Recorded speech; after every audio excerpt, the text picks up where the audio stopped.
Halo semuanya, semangat pagi.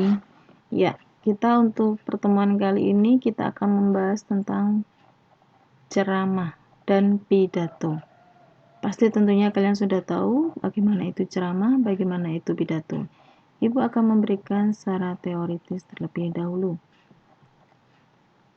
Pengertiannya, bentuk bicara dalam situasi dan pendengar tertentu dan sifatnya komunikasi lisan. Ini adalah bentuk dari pidato ataupun ceramah. Jadi, bentuk berbicara pendengarnya tertentu.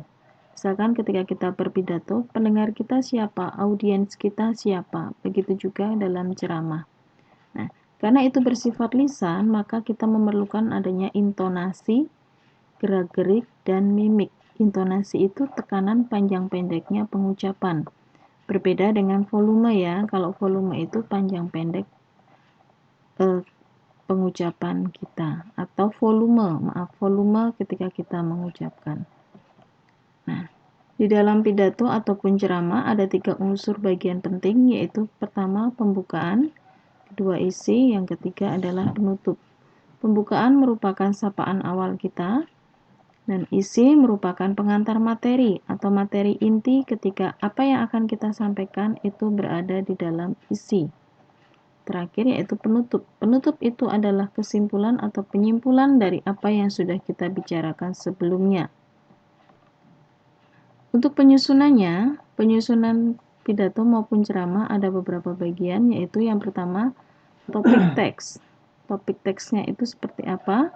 Kedua, tujuannya. Ketiga, kerangka.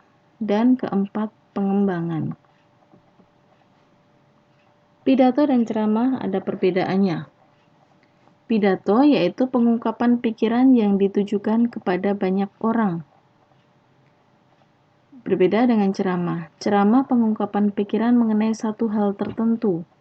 Jadi ceramah keagamaan hanya tentang keagamaan itu saja. Seperti halnya ketika kita di dalam gereja gitu ya, untuk anak yang Katolik. Nah, itu satu tema yang dibahas tentang Alkitab atau Injil hari itu. Pidato, pembawa pidato tidak diwajibkan mengarahkan audiens untuk memahami. Berbeda dengan ceramah. Kalau ceramah wajib untuk memahami apa yang disampaikan. Yang ketiga, pidato tidak ditindaklanjuti dengan tanya jawab, tetapi ketika kita berceramah diakhiri dengan tanya jawab. Pidato juga bersifat umum, sedangkan ceramah bersifat khusus ya. Misalkan membicarakan tentang satu tertentu, membicarakan tentang sex education. Adik kalian ada di situ usia TK, mereka belum paham hal itu. Nah, itu adalah contohnya mengapa disebut bersifat khusus. Tujuan pidato ada beberapa. Yang pertama yaitu bersifat informatif atau instruktif. Apakah itu? Yaitu penyampaian informasi atau keterangan kepada pendengar. Contohnya misalkan pidato tentang cara bertanam secara hidroponik. Berikutnya bersifat persuatif. Persuatif itu bersifat mengajak atau membujuk kepada pendengar. Misalkan pidato kampanye, pidato keagamaan. Nah, itu membujuk atau mengajak pendengar. Terlebih untuk kampanye ya, ketika ada kampanye presiden, gubernur, dan sebagainya, itu pasti tentu saja bersifat persuatif, mengajak. Tujuan pidato yang ketiga yaitu bersifat argumentatif, meyakinkan pendengar pentingnya perkembangan pariwisata. Nah, itu adalah bersifat argumentatif.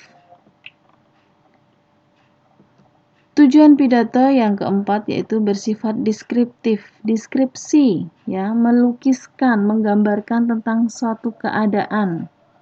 Misalkan suasana peringatan Hari Sumpah Pemuda itu seperti apa? Atau sebentar lagi suasana peringatan Hari 17 Agustus. Yang kelima, pidato bersifat rekreatif, mengembirakan, menghibur pendengar. Ini biasanya dalam pesta-pesta atau perayaan. Bersifat rekreasi ya, dari katanya sendiri sudah rekreasi, berarti bersifat hiburan. Emang pasti ada ya. Jadi kalau ini sifatnya tidak formal, informal. Kerangka pidato terdiri dari 3, tadi sudah ada di awal, yaitu pendahuluan, isi, dan juga penutup. Pendahuluan itu Ibu jelaskan lebih lanjut, yaitu di sini mempersiapkan pendengar pada pokok permasalahan yang hendak dikemukakan. Kalau isi, tentu saja gagasan pokok atau materi. Yang ketiga, yaitu berisi rangkuman, seruan maupun penegasan kembali, dan ucapan terima kasih. Jangan sampai lupa ketika kita melakukan pidato ataupun ceramah, kita akhiri dengan kata terima kasih. Metode pidato ada beberapa. Metode itu cara ya. Cara yang pertama adalah impromptu atau serta-merta. Seperti apakah itu? Di sini dikatakan bahwa pembicara menggunakan cara spontan, improvisasi, sifatnya mendadak dan disajikan menurut kebutuhan saat itu. Tentu saja ada kekurangan. Pasti materinya tidak sistematis karena sifatnya mendadak. Ya, pasti kemungkinan besar banyak hal-hal yang terlewatkan atau memungkinkan materi terlewatkan. Kelebihannya, bahasanya itu singkat, bebas memilih topik karena kan saat itu juga, dan tentu saja tidak membosankan. Kenapa kita bisa katakan tidak membosankan? Intonasi si pembicara tentunya pasti dia akan berbeda-beda.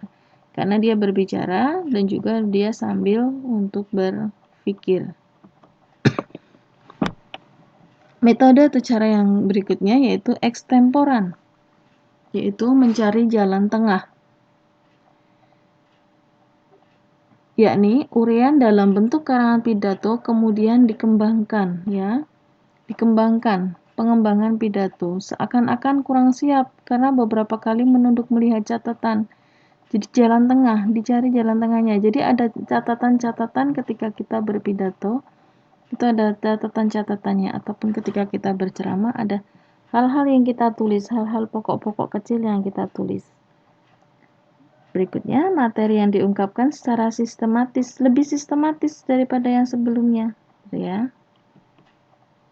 Nah, ini metode naskah. Ini sebaiknya dihindari karena pembicara selalu membaca naskah yang telah disiapkan sebelumnya. Jadi kesannya membosankan. Kita hanya akan mendengar orang berbicara dengan membaca teks seperti kita mendengarkan orang membaca biasa gitu ya.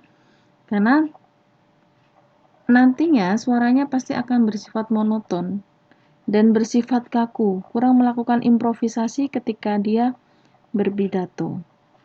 Interaksi dengan pendengar juga tentu saja kurang, karena matanya selalu tertuju ke bawah. Kelebihannya apa? Kelebihannya tentu saja terencana dengan baik, lengkap, dan sangat sistematis gitu ya. Kalimatnya dapat dikoreksi ulang karena kita sudah mempersiapkan sebelumnya. Dan tentu saja tidak ada hal yang terlupakan, karena jauh-jauh hari kita sudah mempersiapkan naskah kita. Berikutnya, metode menghafal tanpa teks. Dalam metode ini, pembicara membuat teks kemudian menghafalkannya. Ya. Pembicara menghafalkan. Nah, tentu saja kalau menghafalkan kekurangannya adalah apabila kita lupa, kita akan berpengaruh pada isi pidato tersebut. Ya. Dan suaranya tentu saja juga akan membosankan karena dengan suara monoton. Mengapa? Karena si pembicara berusaha mengingat apa yang sudah dihafalkan. Coba saja ketika kalian pelajaran, hal yang simpel. Kalian pelajaran sudah menghafalkan materi, gitu ya. Kalian ucapkan sendiri, suara kalian akan monoton karena pikiran kita adalah kita mencoba mengingat kertas-kertas yang sudah kita baca pada sebelumnya. Nah, tentu saja ada kelebihannya. Kelebihannya yaitu sangat bagus. Melatih daya ingat kita. Ya, daya ingat kita. Kita dituntut untuk daya ingat kita itu untuk dipacu, untuk dilatih. dan pasti saja secara sistematis. Ya, berbeda dengan yang impromptu tadi. Berikutnya, persiapan-persiapan dalam pidato, yaitu yang pertama menentukan tema, menentukan tujuan pidato, menganalisis suasana pendengar, mengumpulkan bahan, menyusun kerangka, mengembangkan kerangka pidato, dan latihan dengan suara nyaring. Hal-hal atau tahap-tahap ini perlu dilewati. Menentukan tema. Ketika kita akan berpidato atau melakukan ceramah, tentu saja kalian harus menentukan temanya terlebih dahulu. Temanya tentang apa?